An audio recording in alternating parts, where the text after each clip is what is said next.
Hey everybody, I've got Aaron Marshall here. Aaron is from the band Intervals. He's been on my channel before, a very dear friend of mine. He is touring through Atlanta. Mm-hmm. He's got a bunch of new gear from the last time he was here. Every time Aaron comes here, he brings something new. Yeah. I love this kind of stuff because I love gear, and I love people that know how to use it and can really demo it, so I'm really looking forward to this.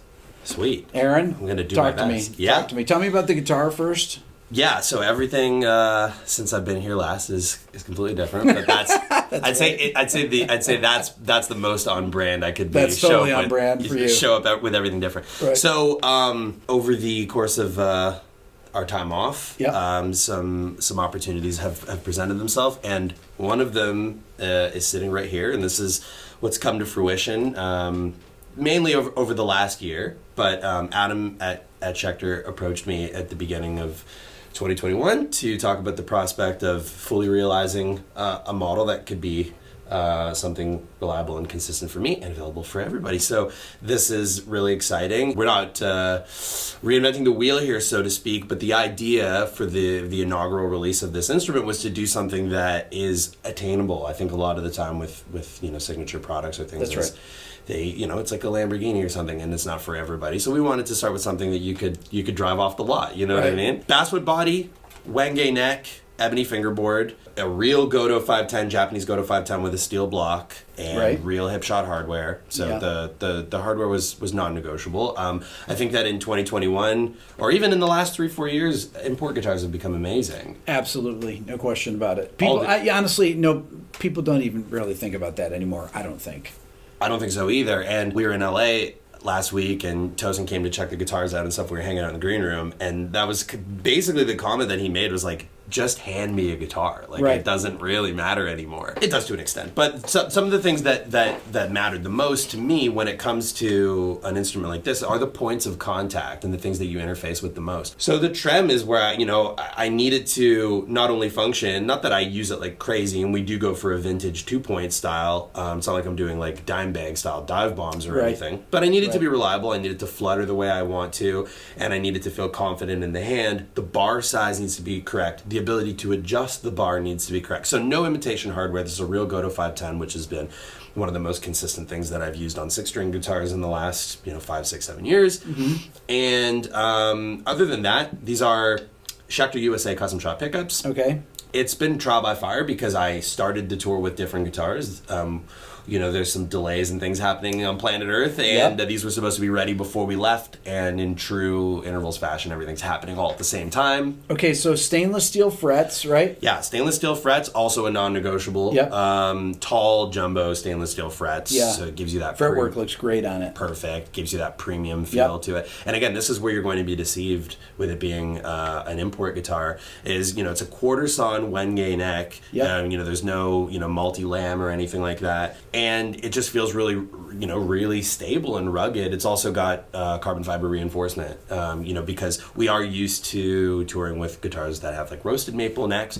And there's something tonally about Wenge and the feel that I really enjoy, but I wanted the stability. So I love the feel of the necks. I like the feel of that. Me too. It's got that, it starts off feeling kind of open and porous, and your natural kind of hand oils things will kind of make it feel really played in, and it's already happening. The guitar also comes with lumen lay, which again was sort of a non-negotiable in the sense that we play on stage with an insane light production, and we've got the craziest one out on the road with us right now. Right. And I can get thrown for a loop if I can't look down and see what's going on. And there's one guitar in my current live stable that I'm pulling from that doesn't have lumen lay, and if I don't give myself a point of reference before I approach banter on the mic, I'm hosed for the downbeat. So what about the fret markers? So you're just using the top ones, right? Yeah, I could go without. We did this because I think out of courtesy it's nice for educational content. That's the thing. Is when I am looking at videos and there's no fret markers, it's tough. It's tough. It's not fun. I like a clean neck. I think it aesthetically is pleasing, but I wanted to do something like this, and I am a fan of these hollow circles. They do this often. I think it's cool. The only tweak we did is usually Schecter will do 3 here, and I asked for 2. For some reason I just like the symmetry here. Yeah. So we did the offset. They're aluminum, so they'll react to the light. Talk about the truss rod too, because that's great. Yes. This is one of my favorite features, and I think, I'd like to see it on more modern guitars. You see it on... Totally agree. People associate this with, like, Music Man, I think, is one of the first companies that's... Yeah, it's a great feature. It's very smart. And it keeps the headstock clean. The last thing I'll say about the pickups is that we're trying a set here. This is a set from the Schecter USA custom shop called the Pasadena Plus. They're the closest thing spec-wise to like what I enjoy about a passive pickup, so we decided to try them. There's a 7-string version. It's in an alternate finish, and it's 26.5 with a fixed bridge. Anatomically, it's the same guitar, though. And just to get ahead of any potential questions, there will be a USA model. I just wanted to start with this, which is the reverse of how most artists will do it. Yeah. Usually, you'll see the expensive model, and then it's sort of like as an accommodation to everybody else, you'll see the other one. And I wanted to start here because personally, I want to be able to travel and pick this up in a music store and know that I've got my gear. Yep. I also want everyone to have one. Mm-hmm. I can't give any officials on like price point or anything just yet. All that information's coming. I've been sort of cryptic with this on my socials, and people are, I think, even getting a little annoyed because I haven't given the goods. But truth be told, I was kind of waiting for this. So, and here we are. So, that's the most info anyone will have now. We can link to this video. But it's all coming, and we'll make everything like clear as day for everybody coming soon. They know what to expect. Okay, so let's hear some sounds. Yeah, so I'll just start with maybe just clean, so you can just kind of hear. And tell me what you're playing through so people know. Yes, we'll talk about this too, for sure. I've got the Neural DSP Quad Cortex. Yep. Neural DSP have been kind enough to sponsor intervals on this tour. We're all using them, including bass. Yep. We're driving cabinets on stage, stereo in the front of house, stereo on stage too. We have pairs of cabinets for every guy now. Yeah. That's new for us. Yep. Symmetrical image on the stage. I'm working it pretty hard. In fact, what we should probably do is I'll start Wait, did you have single cabinets last time? Because I went to your sound check. Yeah, so only I'd be on one side. That's and right. Travis would be on the other. That's right, yeah.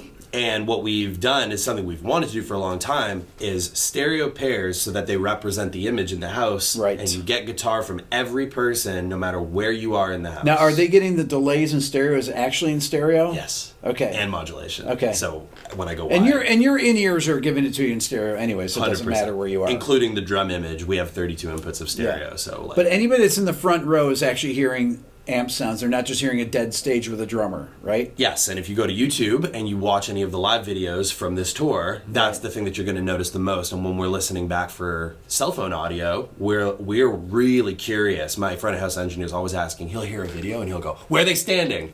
And we'll take a look, and it's like, they're right up against like the box on the front of the left side of the stage or something, and you hear every last bit of instrumentation. Great. Which is something that we've not had the luxury of before. It takes a lot of cabling to do that. Right. But we're doing it. I want people to see this routing because this is something that gets, I get questions about this often. How is it possible to run, this is, so I'm speaking specifically to Neural DSP users, but people want to know, how do you run stereo in the house and stereo to the cabinets? Yeah. So this layout is kind of nuts. I'm doing something unorthodox here to where my delays are separate from the line where my reverbs are, and this is for DSP management. Okay. So the way the Quad Cortex works is you've got 4 rows. The first 2 share a brain, and the second 2 share a brain. Okay. So managing your DSP is a balancing act. What I've done is I've come up with a process with Francesco at Neural to where I can run stereo delay and stereo reverb, and you can see here output 3 and 4, this is driving the cabinets on stage in stereo, and then this is driving the front of house. Yep. And the cabinet is only going to one side. So when I'm playing like a dry rhythm, which is just a Friedman, very basic, Friedman 100 rhythm with a little tube screamer in front. When I'm playing that, it's just coming out dual mono. As soon as I put a lead on it,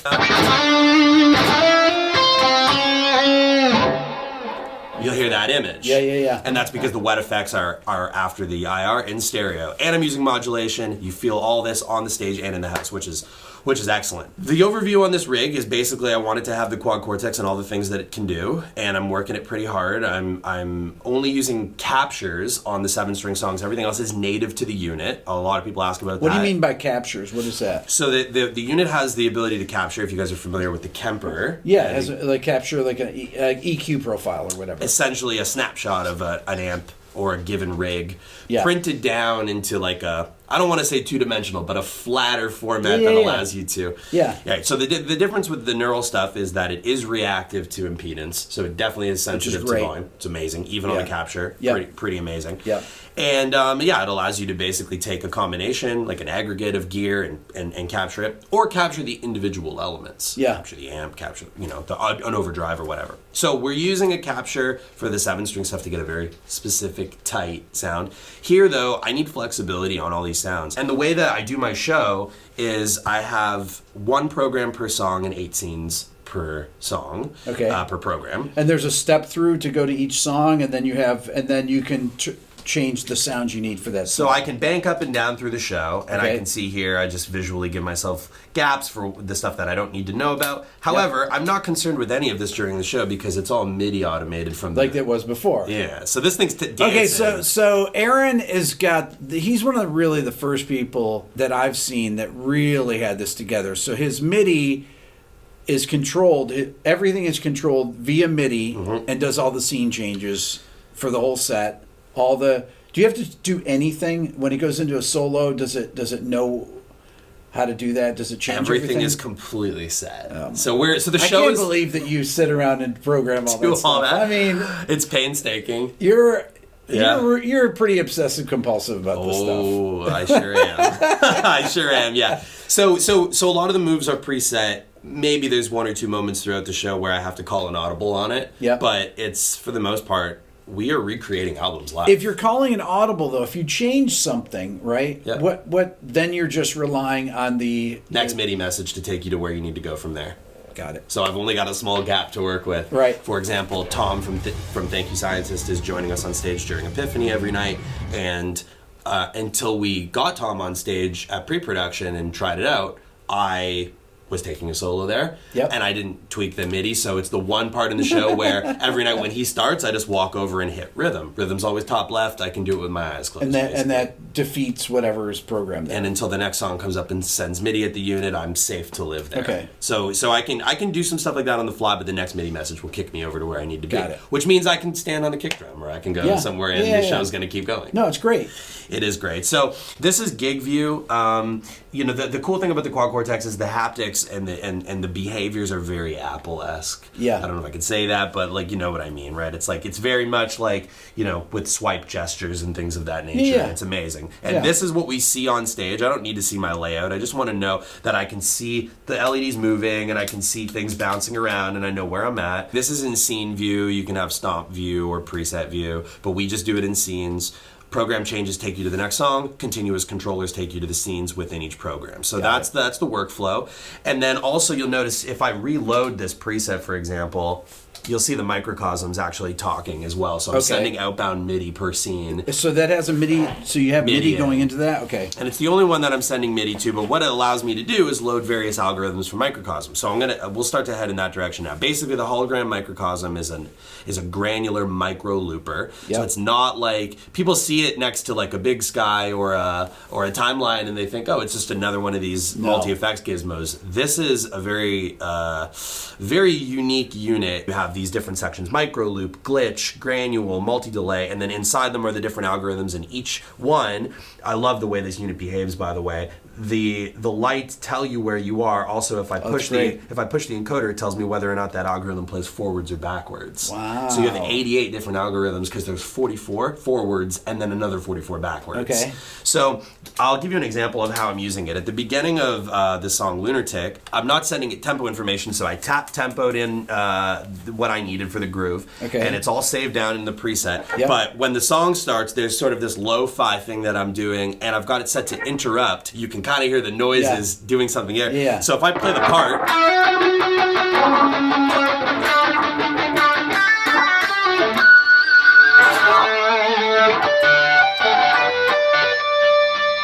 it's just freaking out and glitching, and every night it's completely different. Okay. So that's really cool, and Nathan's playing this little rim click groove, and there's some synths happening, and the whole thing is I've got it kind of tucked into a little, we're using some lo-fi filtering, and I've got that going. That's one way of using it. Another way of using it is probably a little bit more in a traditional sense. Okay. This preset's called Haze,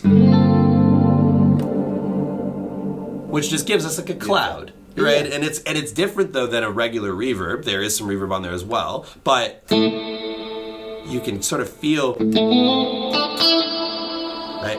I've also got this expression pedal tied to the filter, so there's none. That's just my reverb. Okay. And then, wow, beautiful. Right. And this is a subtle moment. I've actually got this going while there's a saxophone solo happening, so I'm trying to stay out of the way a little bit. All right. That's sort of how I'm using it, and I'm grossly underutilizing this for the show. Okay. But I wanted it on the board because it takes a unit like the Quad Cortex and allows me to go in numerous directions. If I put this on Mosaic, which is how the unit boots up, and I just play a few lines. Now this is with the mix completely on full. You're not hearing my guitar. You're hearing what the unit is producing. If I bring in some mix, and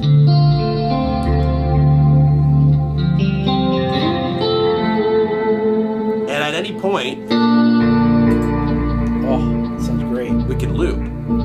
Yeah. And because it's granular looping, and I have reverb going here, I can play with ambience.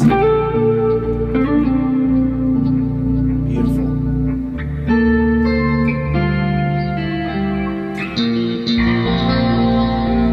Mind of its own.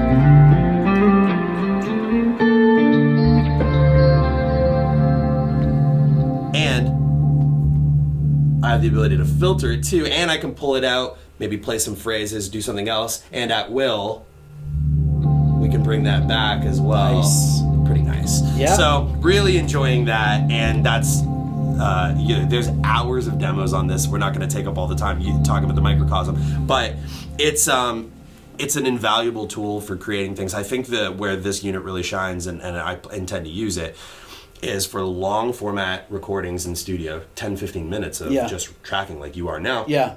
And then harvesting things, textures to. Well, I want to hear you just kind of jam with this, though, Aaron. Oh, absolutely. So let me find something else that's a little bit more interactive. And I'll keep it on. This is like my favorite part is when you actually jam over this stuff. Haha, okay. Let's see what I can do.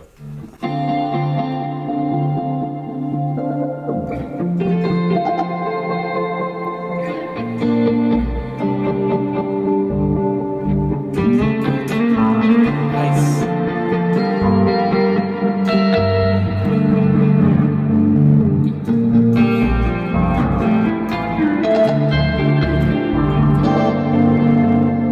Kind of nice, right? And that's with a little bit of my dry signal in. If I go full,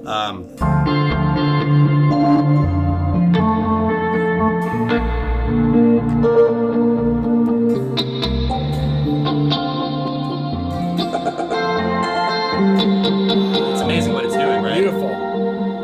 And of course, at any point, and if I bring some dry signal back in, and pull a little bit of filter out.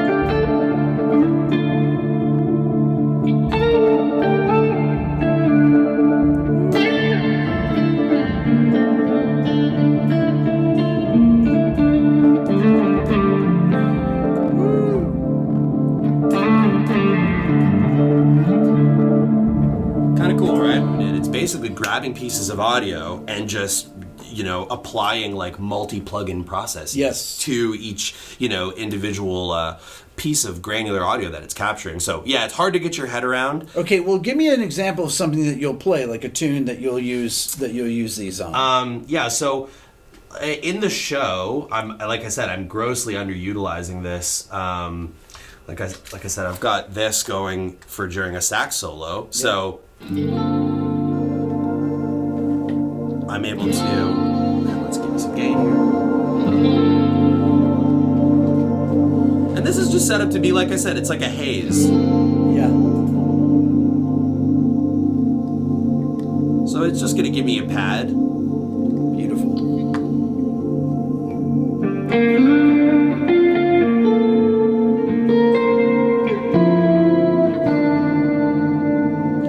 But the Quad Cortex is nice, though. Awesome.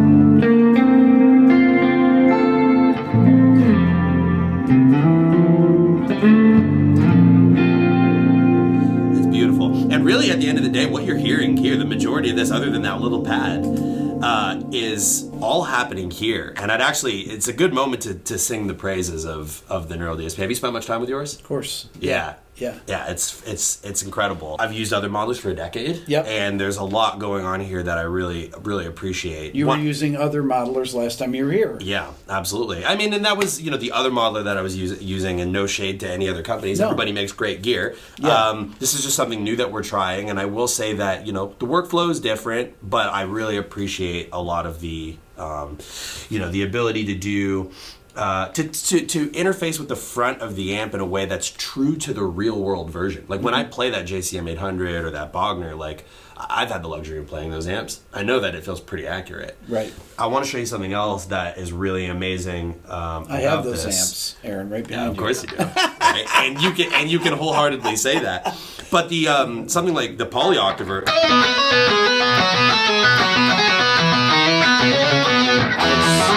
Yeah, I'm really enjoying using these types of sounds. That's just polyoctaver into a tube screamer into the Friedman.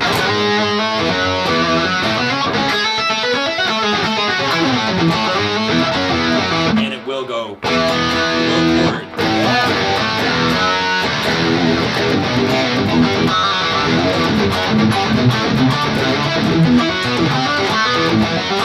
It sounds pretty cool, right? Sounds great. Kind of synthy. I'm also at times using some fuzz as well. Let's find that. Fuzz. Kind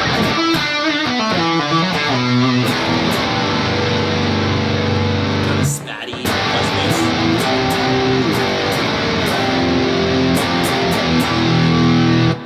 So, yeah, we've been trying lots of new things out and a ton of modulation. I'm really enjoying being wide in the house, which is something that... I don't know, maybe it's me just trying to dip a toe with the Van Halen vibe or something like that. Now, were you doing that before last time that you were here? Were you were you running in stereo in front of house? Stereo, yes, but I was only ever using modulation like maybe a slow phaser in front of the amp to give me a little bit of this, just like a little mouth on the front. Yeah. But we've taken some liberties here with things like this is how the show starts. I'll show you how the show starts. So we have this lo-fi sound with a stereo flanger. And this is what I'm directly recreating the album here.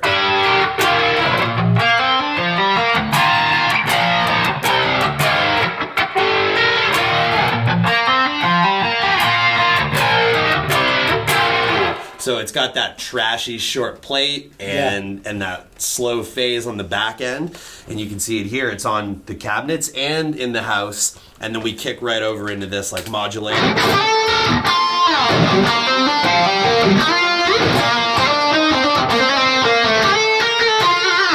Yeah, so processing is pretty minimal, other than a lot of the stuff that's going on with the modulation and effects. The majority of the show for distorted sounds is a tube screamer dimed into a Friedman. Okay. And I use a JCM 800 with a compressor as a clean boost for some of the twangier stuff. Cleans are either Bogner if I need some bounce, and if I want more of just a stylized clean, Roland Jazz Chorus. Okay. Yeah, and a friend of ours that's on the tour, Mike from the band Cryptodira, is traveling with a real jazz chorus right now, which is kind of an interesting. That's 5150 and a jazz chorus with an AB selector. Nice. It's a cool rig. It's like an cool. old Opeth. That's like old school rig. Yeah, super cool. So I'm kind of utilizing some of that ethos in a few of these sounds. Like for a really stylized clean, I'll go for that. But yeah, this is pretty much like the core tones are quite simple. It's just all the moves with different amounts of modulation, and for the most part, it's a stereo tape delay. And how integrated is your MIDI programming with the light show? It's time code. The laptop control. You got to come see it tonight. It's insane.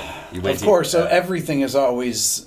Oh yeah. Aaron, how long do you spend getting all this stuff? Well, together? I didn't do the light part. Well, with all the scene changes for everything, you did all that, right? Yeah. So tour started in November. And you do it with a lap. You run just a brand new MacBook. Brand new MacBook. M1 Max.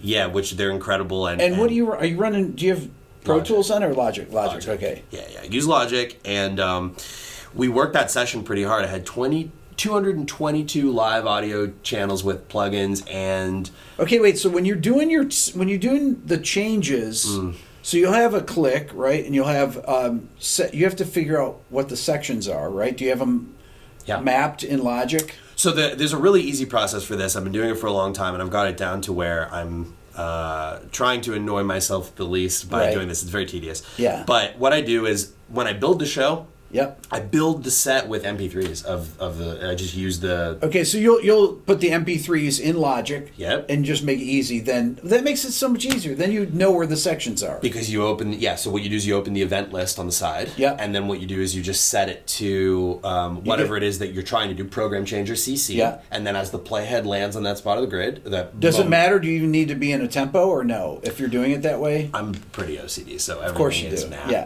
And I love to see hard downbeats where Yes. they need to be. So Sure. I do time signature adjustments to make sure that the downbeat is Of course you do. always where I want to be. Of course I do. Tempo and time signature is all adjusted so that everything visually does not throw me for a loop when I need to make a decision. Yeah. I want to know. And do you do color differences in the different sections? time. Of course you do. I'll show you the rig later. Yeah. Yeah. So basically, what I do is I open the event list as the playhead hits a moment, or I'm anticipating a moment. I stop it dead in its tracks. Okay, and you'll go back a 16th note before a sound change, or what? There's Does it no even- compensation happening in this show. Okay, wow. And I don't know how I'm able to do that. Amazing. I for the most part, I'm hitting everything dead on the money. Okay. If I feel like I need to, I will scooch it ahead just a little if I feel like I need to. But for the most part, MIDI's firing really reliable. So there's a couple reasons for that.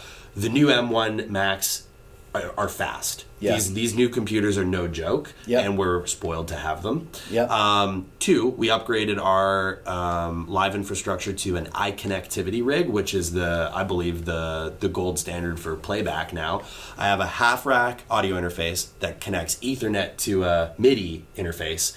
They're networked to be connected with one cable to the laptop, sends audio and MIDI down that connection, so they're not separate from each other, they're in the same universe.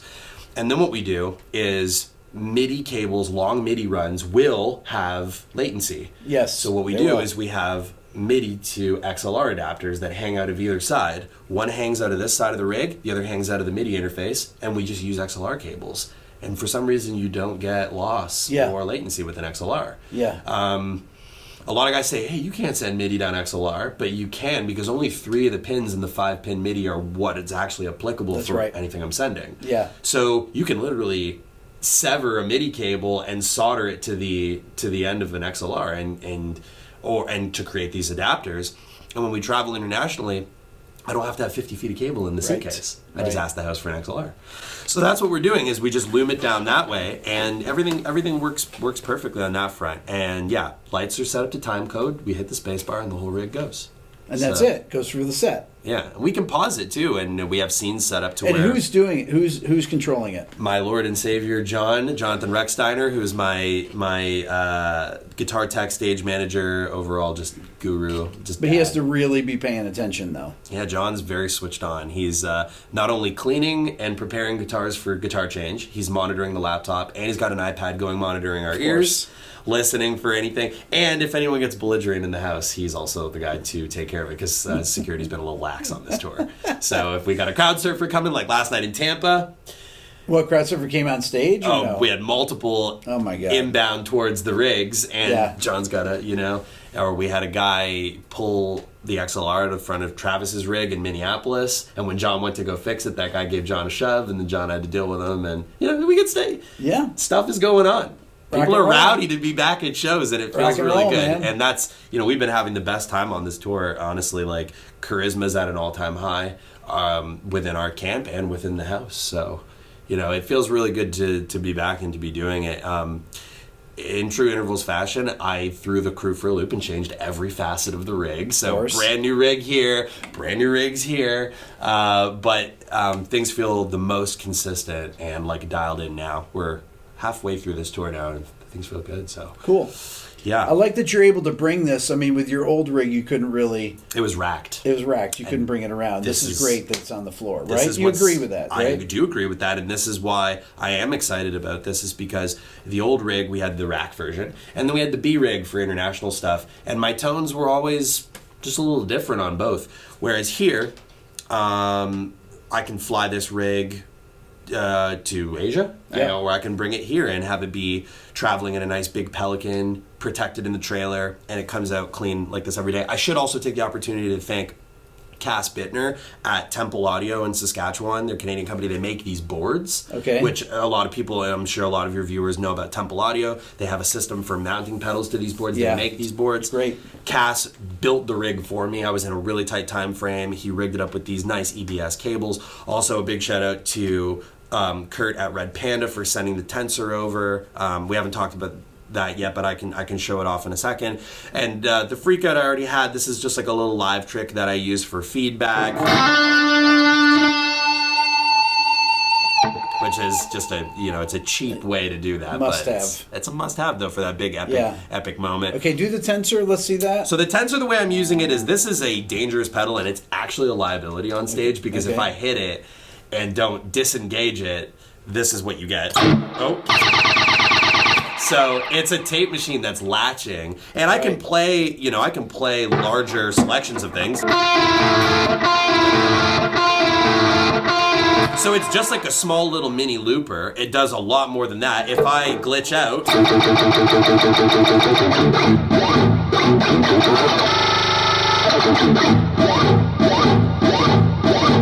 so the idea there was to be able to have a noisemaker, and I am using it throughout the show. Like if the band goes in for a pick scrape, I'll just kick that thing on, and right at the front of a pick scrape,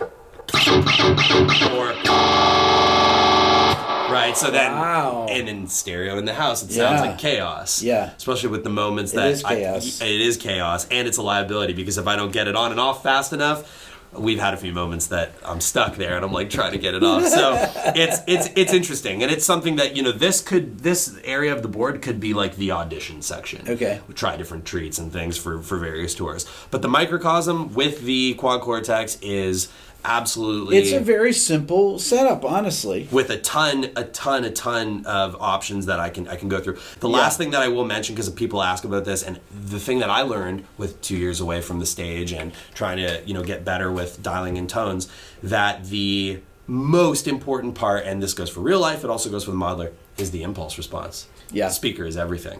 And I used to take that for granted. I used to spend time prioritizing which amp and which pedals I'm using, and just kind of like choose an IR, but for kind of no reason. It's like, I think I like this one. Getting to know speakers is probably one of the best favors that you can do for yourself as a guitar player. And everyone just thinks the V30 is the only thing, and it's not.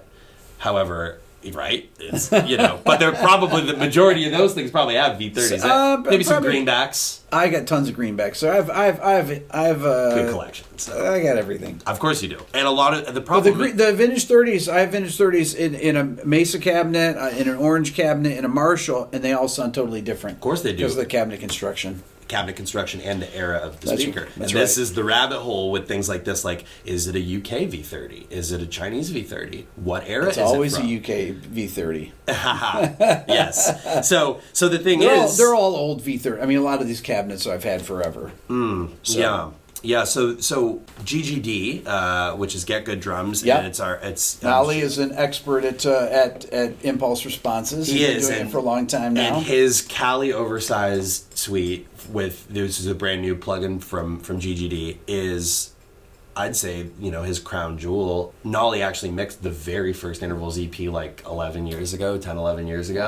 And I sing his praises forever. He's one of, my favorite sort of, pioneers in our space. Yeah. And when they came up with the Zillacab suite, I thought that was really cool, because we tend to, especially on stage, V30s and creambacks live as a combination is the sound for getting that good bottom end and top end, but filling in the mid-range. And should we ever drop a mic on something, we have options, or because we're prioritizing so much stage volume, I want a balanced sound. Right.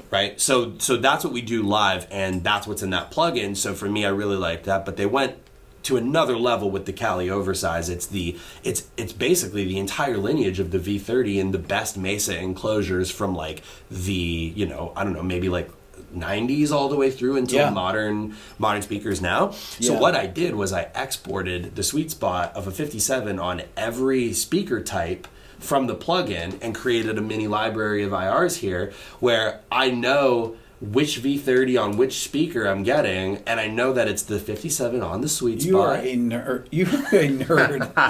Well, I love that. Yeah, I think it's important, especially if guitar is the crown jewel of our entire production. When Nolly was getting into it, I talked to him when he first started getting into IRs, and I thought, that's a good idea. It's an amazing really idea. Good idea. And what it allows me to do is have all these different colors of the V30. And to my knowledge, he used the same enclosure, top left on a slant cab, unless specified. I believe there were maybe some straight cabs.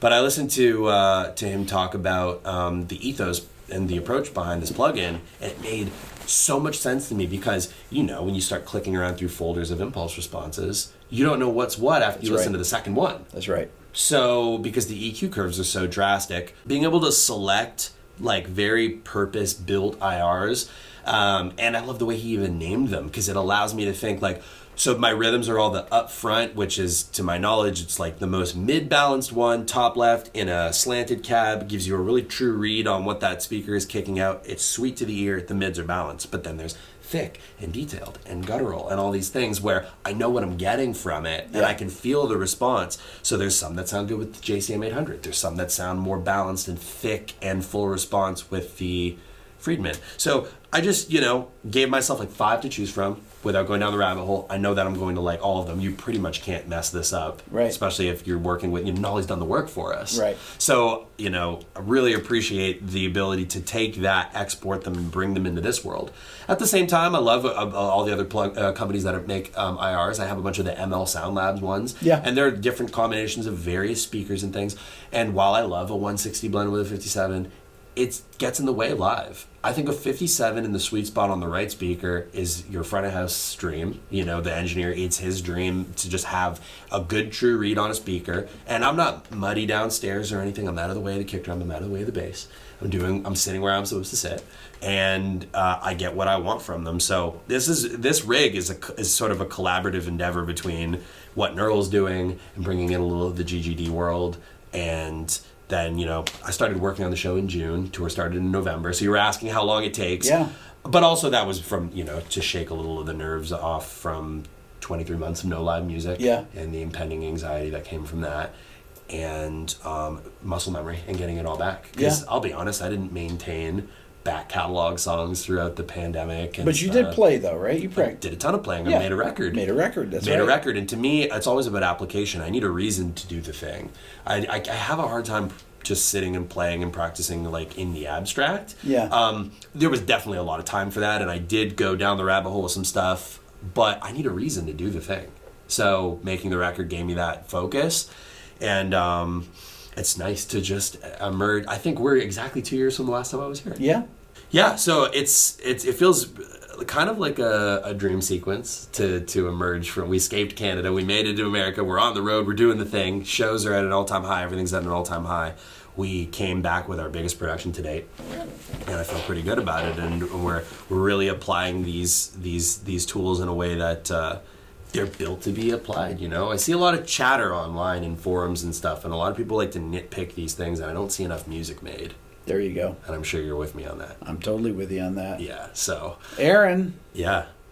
Pleasure to have you here, man. Appreciate it, dude. Thank you very much. We could do this for a very long time, but hopefully that's a good little tidbit of everything for everyone. That was great. Yeah, for sure. And hopefully you enjoy the show later. And so Awesome. Thanks for having me. Awesome. Appreciate it. Good to see you, buddy. Thanks, you too. Thank you, man. That's all for now. Don't forget to subscribe, ring the bell, and leave a comment. Check out my new Quick Lessons Pro guitar course that just came out. Also, the Beato book, if you want to learn about music theory, that's how you do it. And check out my Beato ear training course at beatoeartraining.com. And don't forget, if you want to support the channel even more, think about becoming a member of the Beato Club. Thanks so much for watching.